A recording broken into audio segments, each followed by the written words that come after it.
ونشهد أن سيدنا وسندنا وحبيبنا ومولانا محمدا عبده ورسوله الذي أرسله بالحق بشيرا ونذيرا وداعيا إلى الله بإذنه وسراجا وقمرا منيرا.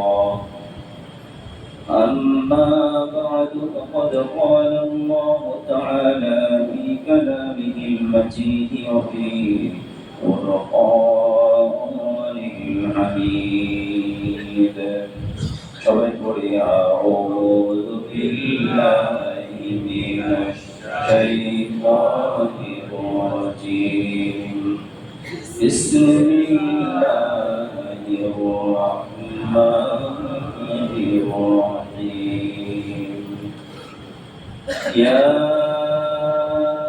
أيها الذين آمنوا اتقوا الله حق تقاته ولا تموتن إلا وأنتم مسلمون. وقال رسول الله صلى الله عليه وسلم من صام رمضان ثم أتبعه ستا من شوال كان كصيام الدهر أو كما قال عليه الصلاة والسلام. إن الله وملائكته يصلون على النبي يا أيها الذين آمنوا صلوا عليه وسلموا تسليما. اللهم صل على محمد وعلى آل محمد كما صليت على إبراهيم وعلى آل إبراهيم إنك حميد مجيد. اللهم بارك على محمد وعلى آل محمد كما باركت على إبراهيم وعلى آل إبراهيم إنك حميد مجيد. بلغ العلا بكماله كشف الدجى بجماله حسنت جميع نسائه صلوا عليه وآله. সবাই ভালো আছেন? আলহামদুলিল্লাহ। আল্লাহ তাআলা শুকরিয়া আদায় করি যে আমাদেরকে আল্লাহ তাআলা ভালো রেখেছেন। একটি মাস সিয়াম সাধনার পরে শাওয়ালের আজকের প্রথম জুমায় যে আল্লাহ তাআলা আমাদের সবাইকে আল্লাহর ঘরে আসার তৌফিক দিয়েছেন, সেই মহান মনিবের দরবারে তারই দেওয়া জবান দিয়ে তারই শেখানো ভাষায় কালিমাতুশ শুকর আদায় করে সবাই পড়ছি আলহামদুলিল্লাহ। রব্বানা লাকাল হামদ হামদান কাসীরান তাইয়িবান মুবারাকান ফীহি ইয়া রাব্বি لك الحمد كما ينبغي لجلال وجهك وعظيم سلطانك. প্রশংসা করলাম কার? আল্লাহ। সর্ব অবস্থায় সকল প্রশংসার একমাত্র মালিককে আল্লাহ। আল্লাহ তাআলার প্রশংসা দিয়ে শুরু করলাম, সাথে সাথে আমাদের প্রিয় নবী জনাব রাসূলুল্লাহ সাল্লাল্লাহু আলাইহি ওয়াসাল্লামের উপরে অসংখ্য অগণিত দরুদ সালাম পেশ করছি। সবাই পড়ি সাল্লাল্লাহু আলাইহি ওয়াসাল্লাম। সম্মানিত মুসলিয়ানে কিরাম, দীর্ঘ একটি মাস পরে আরবি হিজরি মাসের রমজান মাস পরবর্তী শাওয়াল মাস, এই শাওয়াল মাসের আজকের প্রথম জুমায় আমরা আল্লাহ তাআলার ঘরে আসতে পেরেছি। একটি মাস আমরা বিভিন্ন ইবাদত বন্দেগী রোজা রাখা, সালাতুত তারাবি পড়া, সাহরি, ইফতারি, তারাবি সহ নানা প্রকারের ইবাদত বন্দেগীর মধ্যে আমরা কাটিয়েছি। আল্লাহ তাআলা যে আমাদেরকে তার ইবাদত করার সুযোগ দিয়েছেন, আমরা যে আল্লাহ পাকের সাহায্য লাভ করতে পেরেছি, এজন্য শুকরিয়া আদায় করি আলহামদুলিল্লাহ। একটি মাস অতিক্রান্ত হওয়ার পরে, যে মাসটি মূলত তাকওয়া, সবর এবং আত্মশুদ্ধি অর্জনের একটি ট্রেনিং পিরিয়ড ছিল, একটি প্রশিক্ষণের মাস ছিল, সেই মাস আমাদের থেকে বিদায় নিয়ে আজকে আমাদের জন্য কি করণীয়, কি বর্জনীয় রেখেছেন, আমরা পরবর্তীতে কিভাবে চলবো, সে বিষয় নিয়ে আলোচনা করবো ইনশাআল্লাহ। তবে অতীব দুঃখের বিষয়, এই পরবর্তী যে সময়টি আমরা আজ পর্যন্ত অতিক্রম করেছি, আমরা অনেকেই ফরজ নামাজে অলসতা শুরু করে দিয়েছি। নফল সুন্নত তো দূরের কথা, আমরা অনেকেই ফরজ নামাজে মসজিদে আসি না। এরকম আছে না নাই? আমাদের ভিতরে একটা অলসতা শুরু হয়ে গেছে। এছাড়া অনেক মানুষ ঢাকা শহর থেকে বিভিন্ন জায়গায় স্বজনদের সাথে ঈদ করার জন্য গিয়েছেন। এবার ঈদের আনন্দ করতে গিয়ে, ঈদ উদযাপন করতে গিয়ে সমগ্র দেশব্যাপী সড়ক দুর্ঘটনা, ট্রেন দুর্ঘটনা, লঞ্চ দুর্ঘটনা থেকে শুরু করে, মোটরসাইকেল অ্যাক্সিডেন্ট থেকে শুরু করে অসংখ্য দুর্ঘটনা এইবার ঘটেছে, ঠিক কিনা বলেন? যেটি আগেও ঘটছিল, কিন্তু আমার মনে হয় বিগত কয়েক বছরের তুলনায় এইবার সংখ্যাটা অনেক বেশি।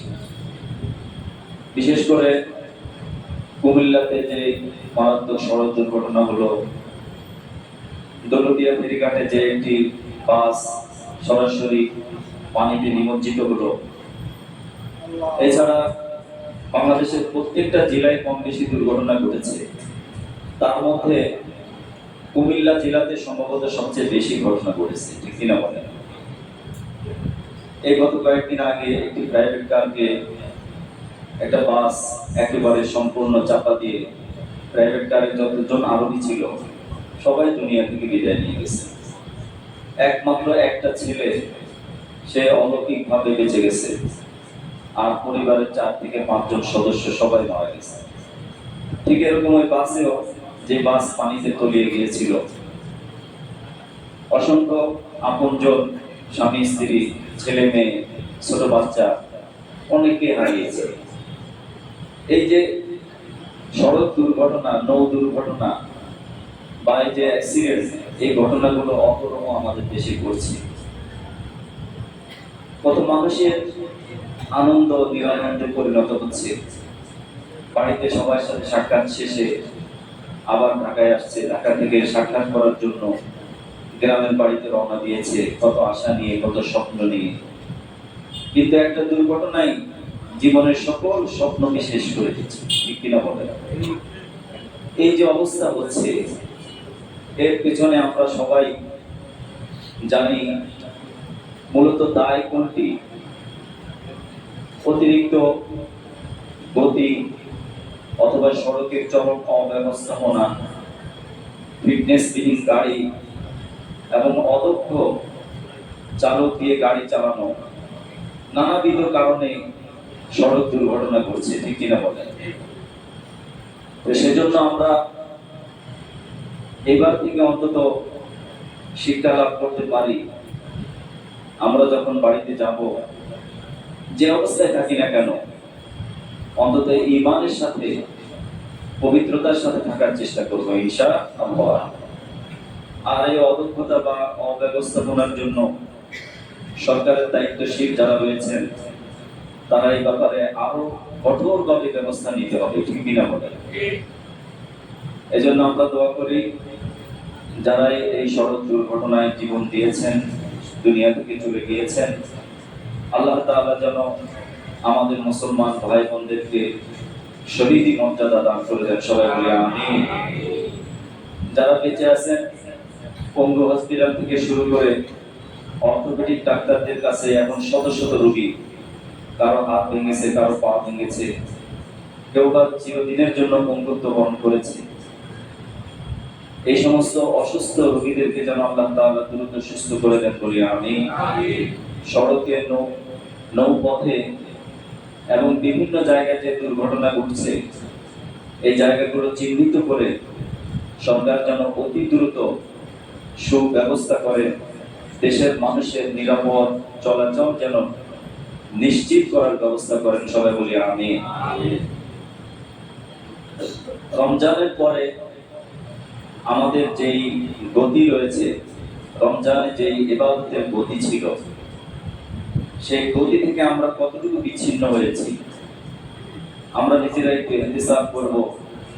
রমজান আমাদেরকে যে শিক্ষাগুলো দিয়েছে, যে জীবনের সর্বক্ষেত্রে আল্লাহ ভয়, আল্লাহ রাব্বুল আলামিনের একান্ত ভালোবাসা আমাদের হৃদয় নিয়ে, আমাদের মনে নিয়ে চলতে হবে। আল্লাহর ভয় ওই ব্যক্তির মনে তত বেশি প্রকাশিত হবে যে ব্যক্তিকে দেখলে মনে হয় সে একজন দিনদার, সে একজন পরহেজগার। এজন্য রমজান যে আমার কবুল হয়েছে, রমজান যে আল্লাহ তাআলার কাছে গৃহীত হয়েছে, এর অন্যতম নিদর্শন হলো যে ব্যক্তির মধ্যে রমজানের পরেও ইবাদতের ধারা স্বাভাবিক থাকবে। সে আগে যেমন ফরজ নামাজে খুবই যত্নশীল ছিল, সুন্নত নফলে যেমন যত্নশীল ছিল, নিজের জবানকে যেমন সে রমজানের খাতিরে খুবই নিয়ন্ত্রণ রেখেছে, নিয়ন্ত্রিত কথা বলেছে, কোনো মানুষকে কষ্ট দেয়নি, গীবত করেনি, শিকায়াত করেনি, মিথ্যা কথা বলেনি, কোনো মানুষের মাঝে ঝগড়া সৃষ্টি করেনি, এই ধরনের অপরাধ থেকে অনেকটাই আমরা চেষ্টা করেছি দূরে থাকার জন্য। সেই দ্বারা যে ব্যক্তি অব্যাহত রেখেছে, ওই ব্যক্তির জন্যই রমজানটা বোঝা গেছে যে রমজান তার জন্য কবুল হয়েছে।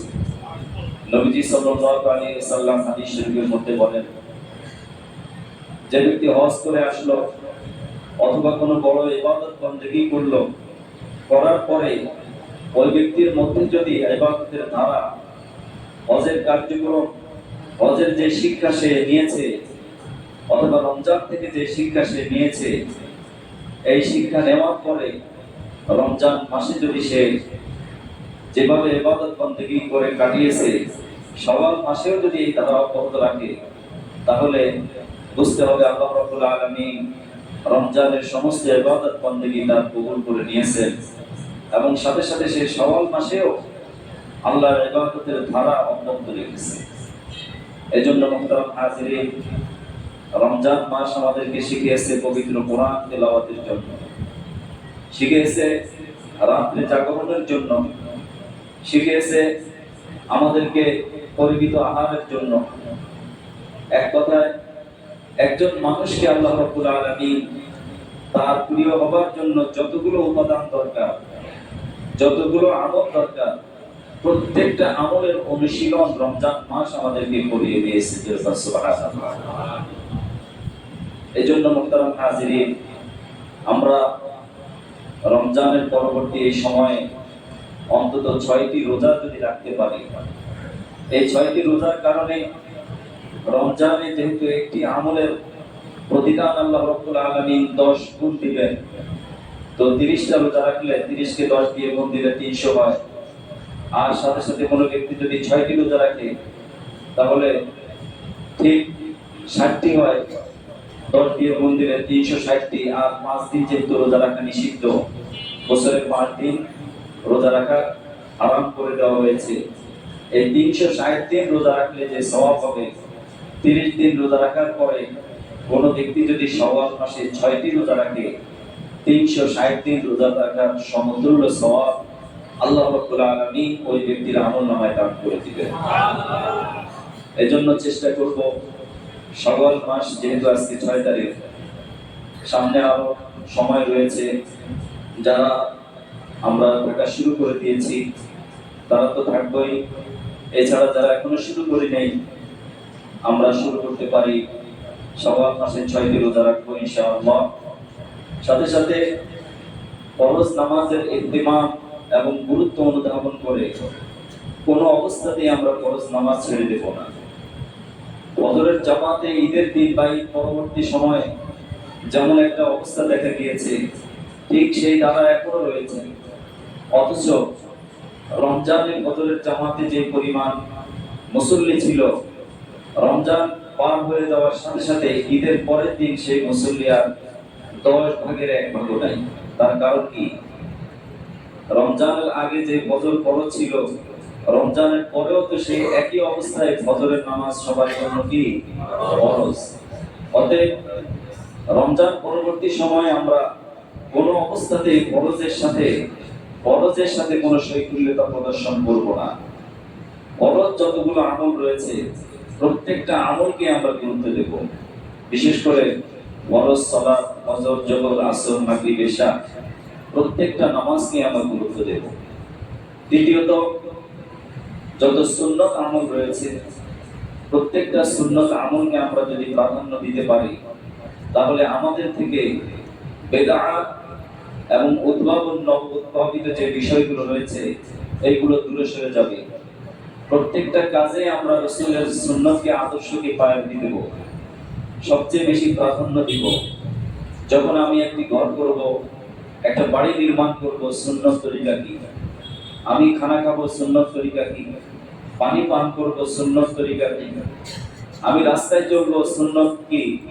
প্রত্যেকটা কাজেই আমাদের প্রিয় নবী জনাবে রাসূলুল্লাহ সাল্লাল্লাহু আলাইহি ওয়াসাল্লামের আদর্শ আছে না নাই?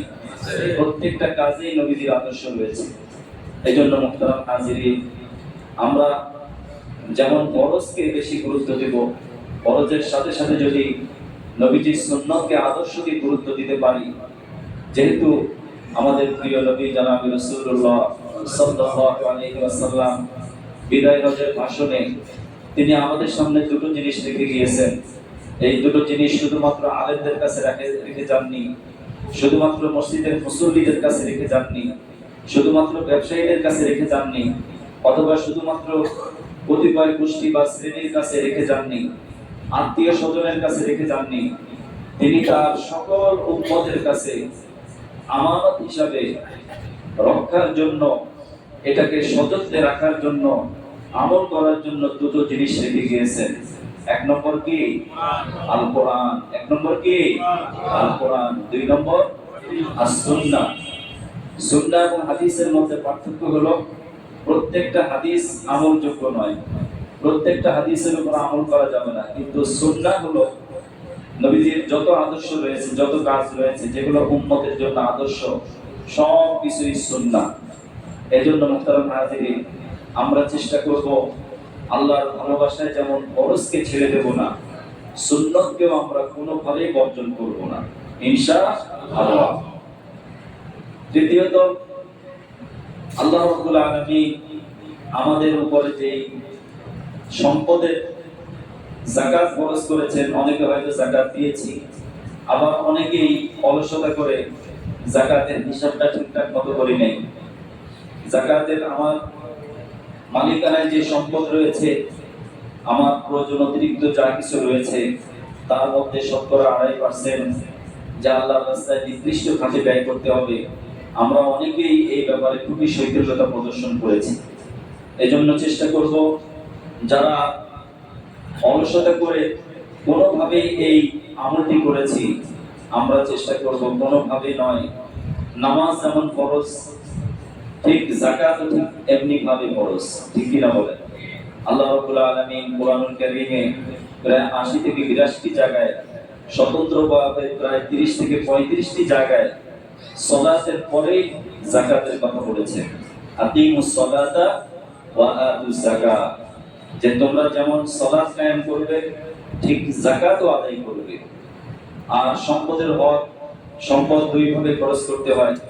একটি হলো ফরজ খরচ যেমন যাকাত, আর একটি হলো এই সম্পদের একটি অংশের মালিকানা রয়েছে অনাথ, অসহায়, গরিব, মিসকিন, সুবিধা বঞ্চিত মানুষ যারা আছে, সমাজের অবহেলিত মানুষ, নিরন্ন, বিবস্ত্র অথবা যারা অসহায় মানুষ, তাদের আমাদের সম্পদে তাদের অধিকার রয়েছে। আল্লাহ রাব্বুল আলামিন পবিত্র কোরআনুল কারীমে বলেন, ওয়াফি আমওয়ালিহিম হাক্কুল লিসাইলি ওয়াল মাহরুম। ধনীদের যত সম্পদ রয়েছে, যত মাল দৌলত রয়েছে, সঞ্চিত সম্পদ অথবা গচ্ছিত সম্পদ যা কিছুই আছে, একটি অংশ ওই গরিবদের অধিকার রয়েছে, তারাও একটি অংশের মালিক রয়েছে। সুবহানাল্লাহ। এজন্য দান সদকার রাস্তা আমরা অন্তত রাখবো। বিশেষ করে এই যে সড়ক দুর্ঘটনা অথবা নৌ দুর্ঘটনা, যার যেভাবে মৃত্যু হবে, আল্লাহ রাব্বুল আলামিন যার যেভাবে মৃত্যু লিখেছেন ঠিক সেইভাবেই তার মৃত্যু হবে। কিন্তু এরকম অপমৃত্যু থেকে বাঁচার জন্য আমাদের প্রিয় নবী আমল শিখিয়েছেন, মিন সুইল মাউতি, আল্লাহুম্মা ইন্নী আউযু বিকা মিন সুইল মাউতি। হে আল্লাহ, আপনার কাছে আশ্রয় প্রার্থনা করছি এরকম অনাকাঙ্ক্ষিত মৃত্যু থেকে অথবা অপমৃত্যু থেকে। এই সড়ক দুর্ঘটনা, নৌ দুর্ঘটনা অথবা বিমান দুর্ঘটনায় হঠাৎ করে দুনিয়া থেকে চলে যায় মানুষ, কাউকে বলারও কোনো সুযোগ পায় না, কেউ জানারও কোনো সুযোগ পায় না। যদি বিমান দুর্ঘটনা হয় তাহলে তো লাশেরও কোনো হদিস পাওয়া যায় না, ঠিক কিনা বলেন? এজন্য মুহতারাম হাজিরিন, আমরা সব সময় কয়েকটি দোয়া করব। আল্লাহুম্মা ইন্নী আউযু বিকা মিনাল আজিজি। হে আল্লাহ, আপনি আমাকে সকল প্রকার অক্ষমতা থেকে, সকল প্রকারের দুর্বলতা থেকে হেফাজত করেন। জোরে আমিন। আমিন। আল্লাহুম্মা ইন্নী আউযু বিকা মিনাল আজিজি ওয়াল কাসালি। কাসালি মানে হলো সকল প্রকারের অলসতা থেকে। যেমন রমজানের পরে আমরা অলস হয়ে গেছি, সকল আমলের মধ্যে কেমন জানি একটা গা ছাড়া দিয়েছে। ফজরের সময় ঘুম ভাঙে না, অথচ কয়েকদিন আগেও আমরা সেহরি খেয়েছি, সময় মতো উঠেছি। যেভাবে হোক আমরা উঠে 2 রাকাত নামাজ পড়েছি, একটু তাহাজ্জুদ পড়েছি, অথবা না হোক অন্তত সেহরির সময় সেহরি খেয়েছি, এটিও যেহেতু নবীজির সুন্নাহ। এরপর একটু দোয়া করেছি, আবার বাসায় নামাজ না পড়ে সরাসরি মসজিদে চলে আসছি, ঠিক কিনা বলেন? মসজিদে এসে নামাজ পড়েছি। এই যে একটা অভ্যাস আমাদের ছিল, সেই অভ্যাসের ধারাটা 1 সপ্তাহের মধ্যেই কি চলে যাবে? 1 সপ্তাহের মধ্যেই কি আমরা সেই অভ্যাস পরিবর্তন করব? এজন্য আমরা নবীজির শেখানো দোয়া করব, আল্লাহুম্মা ইন্নী আউযু বিকা মিনাল কাসালি ওয়াল জুবনি। জুবনুন মানে হলো সকল প্রকারের ভীরুতা, দুর্বলতা, ভয়, বা মানুষের ভিতরে যে একটা ভয় থাকে, সকল প্রকার ভয় থেকে আল্লাহ তাআলা আমাদের সবাইকে হেফাজত করেন। জোরে আমিন। ওয়াল বুখলি, নবীজি দোয়া করেছেন সকল প্রকারের কৃপণতা থেকে আল্লাহ আমাদেরকে হেফাজত করেন। জোরে আমিন। কারণ কৃপণ ব্যক্তি যে সম্পদ খরচ করে না, অথবা সম্পদ নিজের আত্মীয় স্বজনদের জন্য খরচ করে না, ব্যয় করে না, সেই ব্যক্তিকে হাদিসের ভাষায় কৃপণ বলা হয়, বখিল বলা হয়। আর আল্লাহর রহমতের ফেরেশতারা বখিলের জন্য, কৃপণের জন্য বদদোয়া করে, আর রহমতের ফেরেশতারা যে ব্যক্তি দানশীল তার জন্য দোয়া করে। যে ব্যক্তি বখিল, সে ব্যক্তি এইভাবে বাঈদুন আনিন নাস, কৃপণ ব্যক্তি মানুষ থেকে দূরে থাকে, মানুষের ভালোবাসা থেকে সে অনেক দূরে থাকে। মানুষ তাকে ভক্তি করে না, শ্রদ্ধা করে না, ভালোবাসে না। সবাই জানে যে অমুক এলাকায় বা অমুক বাড়িতে, অমুক মহল্লায় অমুক ব্যক্তি আছে, সে ব্যক্তি কৃপণ, সে সম্পদ গরিবদেরকে দেয় না। এরকম সমাজে কম বেশি আছে না? আবার অনেক মানুষ আছে যে ব্যক্তি অকাতরে সম্পদকে আল্লাহর রাস্তায় ব্যয় করে, গরিব দুঃখী অসহায় মানুষের কল্যাণে ব্যয় করে, মানুষের জন্য সে নিজেকে সবসময় নিবেদন করে, মানুষের দুঃখে দুঃখী হয়, অসহায় ব্যক্তির সহায় হয়, মানুষের যে কোনো বিপদে সে পাশে দাঁড়ায়। এরকম মানুষও আমাদের সমাজে আছে। তো রহমতের ফেরেশতারা তার জন্য দোয়া করে, আল্লাহুম্মা আতি মুনফিকান খালিফান। হে আল্লাহ, যে ব্যক্তি আপনার রাস্তায় আপনার দেওয়া সম্পদকে ব্যয় করে, হে আল্লাহ তার যথাযথ বিনিময় তাকে দান করে দেন। আর যে ব্যক্তি কৃপণতা করে সম্পদকে আল্লাহর রাস্তায় ব্যয় করে না, কৃপণতা করে সম্পদকে গচ্ছিত করে রাখে, বিভিন্ন জায়গায় সম্পদ বিনিয়োগ করে, সুদ খায়, সুদের সাথে সম্পর্ক আছে না? আছে কিনা? অনেক মানুষ আছে এমন সুদের সাথে সম্পৃক্ত। এরকম ব্যক্তিদের জন্য আল্লাহর রহমতের ফেরেশতারা সব সময় বদদোয়া করতে থাকে, আল্লাহুম্মা আতি মুমসিকাস তালাফান। হে আল্লাহ, যে ব্যক্তি সম্পদকে কুক্ষিত করে রাখে, সম্পদকে গচ্ছিত করে রাখে, সুদের উপরে সম্পদকে সে ব্যয় করে, ওই ব্যক্তির সম্পদকে আপনি নষ্ট করে দেন। নানা প্রকারের রোগ ব্যাধি দিয়ে ওই ব্যক্তি আল্লাহ রাব্বুল আলামিন দুনিয়াতেই শাস্তি দেন। দেখবেন যারা সুদের সাথে সম্পৃক্ত, সরাসরি যারা সুদের সাথে সম্পৃক্ত, বিভিন্ন ভায়া বা বিভিন্ন ভাবে সুদের সাথে সম্পৃক্ত, যেটা নিরুপায় হয়ে পড়া, সেটার জন্য তো আল্লাহর কাছে ক্ষমা চাওয়া ছাড়া দ্বিতীয় কোনো রাস্তা নেই।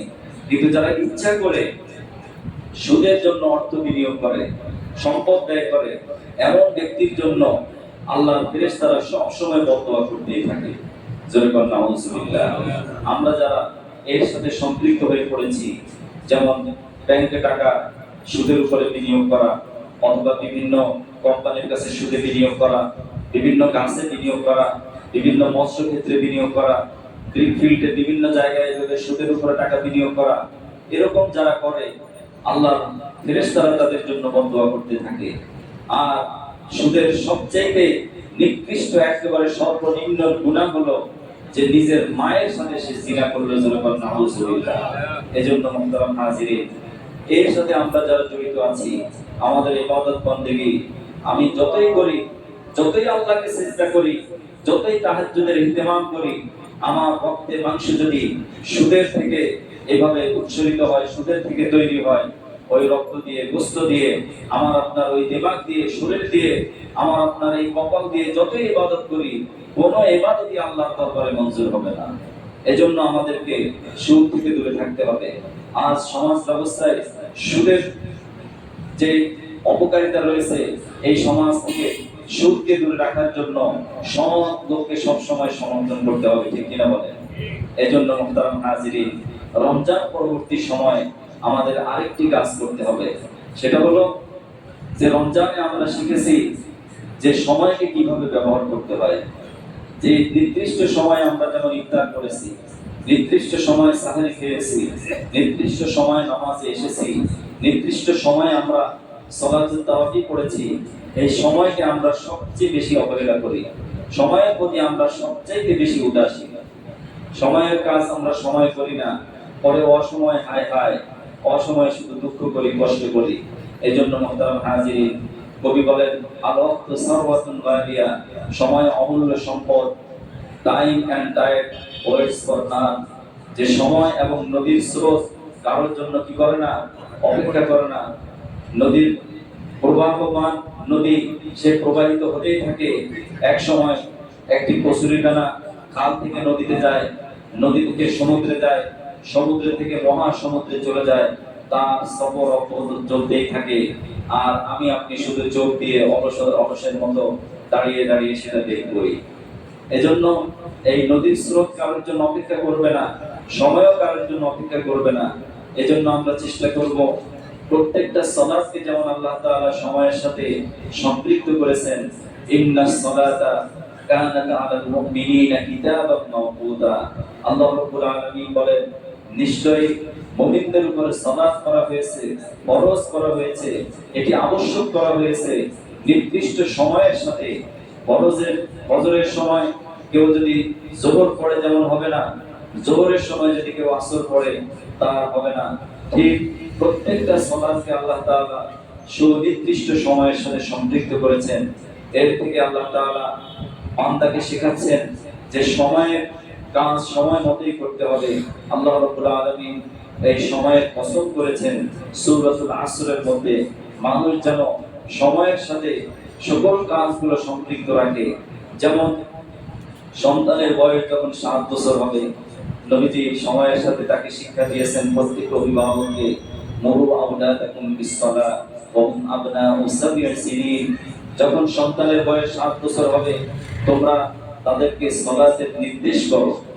7 বছর বয়সে তাকে সালাতের অনুশীলন করো, সালাতের প্রশিক্ষণ দাও, সালাতের নিয়ম কানুন শিখাও, সালাতের গুরুত্ব শিখাও। যে সালাত একটা ঐচ্ছিক ইবাদত নয়, এটি প্রত্যেকটা মুসলমান নরনারী, আকিল বালক, প্রাপ্তবয়স্ক যারা আছে সবার উপরে সমানভাবে ফরজ। 10 বছর পর্যন্ত তাকে প্রশিক্ষণ দাও, 10 বছর পরে এটা ঐচ্ছিক পর্যায়ে থাকবে না। প্রত্যেকটা মানুষের জন্য যার মস্তিষ্ক সুস্থ আছে, যে আকেল, যে বালেগ প্রাপ্তবয়স্ক, কোনো প্রতিবন্ধকতা নাই, অসুস্থতা নাই, এমন সকল ব্যক্তির উপরে সালাত ফরজ করে দেওয়া হয়েছে। এবং অভিভাবকদেরকে বলে দেওয়া হয়েছে এরকম যখন তাদের বয়স তোমাদের কাছে থাকবে 10 বছর অতিক্রম হয়, তারা যদি সালাতে অনশনটা করে, তারা যদি সময় মতো নামাজ পড়তে না চায়, তারা যদি একটু শৈথিল্যতা প্রদর্শন করে, তোমরা হালকা প্রহার করে হলেও তাকে ভয়, নামাজের ভয়, আল্লাহর ভয় প্রদর্শন করে হলেও তাকে অবশ্যই নামাজ শেখাও। সুবহানাল্লাহ। এজন্য মুহতারাম হাজিরিন, রমজান গেল, আর এই রমজান আগামী বছর আমাদের সামনে আসবে কিনা আমরা সেটা বলতে পারি না। কারণ রমজান পেয়েছে ওই সমস্ত সড়ক দুর্ঘটনায় যারা দুনিয়া থেকে বিদায় নিয়েছে, তারাও রমজান পেয়েছিলেন। আবার যারা এখন আমরা আছি, আগামী বছর পর্যন্ত রমজান আমরা পাবো কিনা জানি না। এজন্য শাওয়াল মাসে আল্লাহর নবী বেশি বেশি দোয়া করতেন, সাহাবায়ে আজমাইন বেশি বেশি দোয়া করতেন, হে আল্লাহ, রমজানে যে আমি ইবাদত করেছি, আমল করেছি, আপনি যেন এই আমলের দ্বারা আমাকে অব্যাহত রাখার তৌফিক দান করে দেন। সবাই বলি আমিন, আরো জোরে বলি আমিন। এবং রমজানে যে আমলগুলো আমরা করেছি, আল্লাহ আপনি সকল আমলগুলোকে যেন কবুল আর মঞ্জুর করে নেন। আল্লাহ যেন সমস্ত আমলগুলো কবুল করে নেন। এবং শাওয়াল মাসের আরেকটি আমল হলো, নবীজি সাল্লাল্লাহু আলাইহি সাল্লাম বলেছেন, নবীজি নিজেও শাওয়াল মাসে হযরত আম্মা জান আয়েশা সিদ্দিকা রাদিয়াল্লাহু তাআলা আনহাকে বিয়ে করেছেন। এজন্য নবীজির সুন্নাত হলো শাওয়াল মাসে বিবাহ শাদী করা। অনেক যুবকেরা আছেন যারা বিয়ে করবেন, এই শাওয়াল মাস থেকে আমরা বিয়ের জন্য বেছে নিতে পারি। আল্লাহর নবী মুহাম্মদুর রাসূলুল্লাহ সাল্লাল্লাহু আলাইহি সাল্লাম বলেছেন যে গুরু মানিস্তাতা মিনকুমুল বাআতা ফালিয়াতাযাওয়াজ।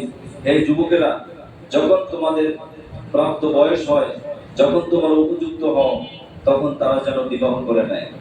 ফাইন্নাহু আহাদ্দু লিল বাসরি ওয়া আহসানু লিল ফারাজি।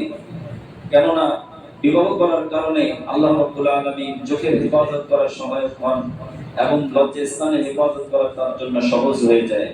এজন্য মুহতারাম হাজিরিন, আমরা যারা অভিভাবক আছি, আমাদের সন্তানদেরকে অথবা যুবক ভাইয়েরা যারা আছেন, সম্পদের এভাবে সম্পদ করবেন, চাকরি পাবেন, প্রতিষ্ঠিত হবেন, তারপরে বিয়ে করবেন, এই চিন্তা করার যাদের জন্য করে যারা করছেন, আল্লাহ রাব্বুল আলামিন তাদের ব্যাপারে বলছেন, ওয়া আনকুল আয়ামা মিনকুম মাসালিহাতি মিন ইবাদিকুম ওয়া ইমানিকুম ইয়াকুনু ফুকারা ইউগনিহুমুল্লাহু মিন ফাদলি।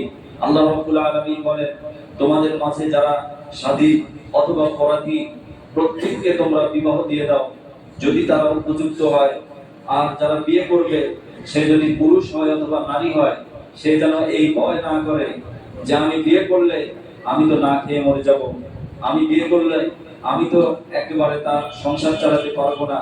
আল্লাহ রাব্বুল আলামিন বলেন, ইয়াকুনু ফুকারা, যদি কোনো ব্যক্তি আল্লাহর উপর তাওয়াক্কুল করে এবং তার মোটামুটি সম্পদ কিছুটা নিয়ে আল্লাহর উপর তাওয়াক্কুল করে যদি বিয়ে করতে পারে, আল্লাহ রাব্বুল আলামিন বলেন, এই বিয়ের বদৌলতে আল্লাহ রাব্বুল আলামিন তার সম্পদে, হায়াতে, তার ইলমে, তার কাজে কর্মে, সকল কাজের মধ্যে বারাকা দিয়ে দিবেন।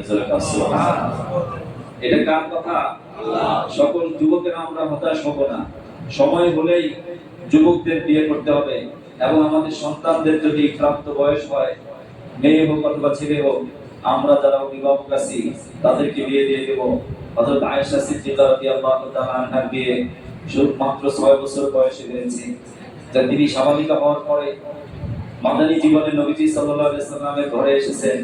18টি বছর আল্লাহ রাসূলের সাথে তিনি সংসার করেছেন। এই 18 বছর দীর্ঘ সময় আম্মা জান হযরত আয়েশা সিদ্দিকা নবীজির কাছে অসংখ্য জ্ঞান, ইলম, অসংখ্য হিকমা, কোরআন, সুন্নাহ, অনেক বিধি মাসআলা মাসাইল শিখেছেন। যার কারণে সকল নারীদের তিনি আইডল, সকল নারীদের তিনি আদর্শ। আনকাবুন নিসা বলা হয় তাকে। সকল নারীদের পরবর্তী সাহাবিয়া ছিলেন হযরত আয়েশা সিদ্দিকা রাদিয়াল্লাহু তাআলা আনহা। সুবহানাল্লাহ। তিনি 2210টি হাদিস বর্ণনা করেছেন। সর্বাধিক হাদিস বর্ণনাকারীদের একজন তিনি।